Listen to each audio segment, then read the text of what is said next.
Magandang araw. Maulan pa rin dala nung sama ng panahon. Eto si Bantot, kailangan niyang dumumi sa labas. Ito ang problema, no, kapag basa ang daan. Buti na lang meron siyang kapote. Kaya eto, lalabas kami. Ito ang routine namin pag tag-ulan. Hindi naman dumudumi si Bantot sa loob at saka umiihi laging sa labas. Tara nak, magpapayong si tatay. Eto, nandito na kami sa labas. Tuloy-tuloy pa rin ng ulan eh. Hindi nga makapaglakad-lakad kasama si Bantot, hindi makapaglaro, makapunta ng ilog. Kaya eto, hindi naman siya po pwedeng hindi papalabasin. Kaya eto yung dilema ng mga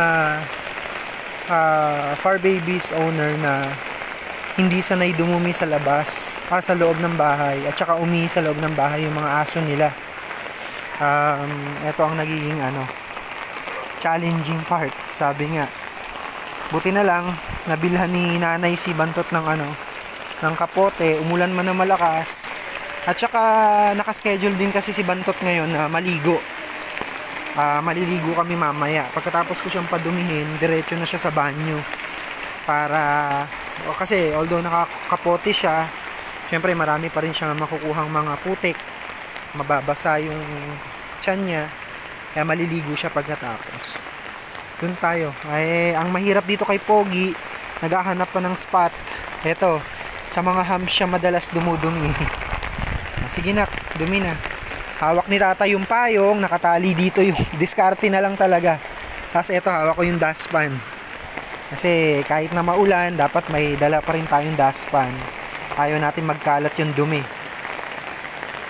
Ayan, si Bantot. Cut muna natin, dudumi na siya. Hi guys, tinanggal na ni tata yung hood ni Bantot. Hindi niya makita yung spot niya eh. Maliligo naman kasi siya. Hanggang ngayon, nandito kami sa kabilang street.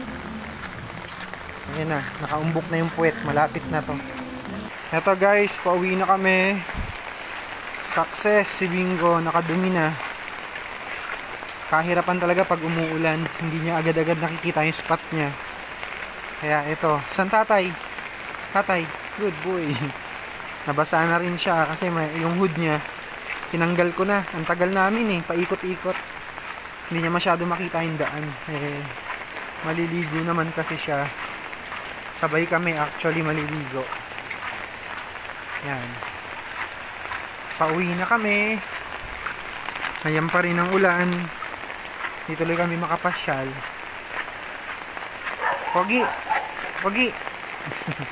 Pogi raw siya. May pulis nanguhuli ng mga kabatchoy na aso. Bingo, san tatay? Okay, nandito na kami sa bahay. Sige po, paalam!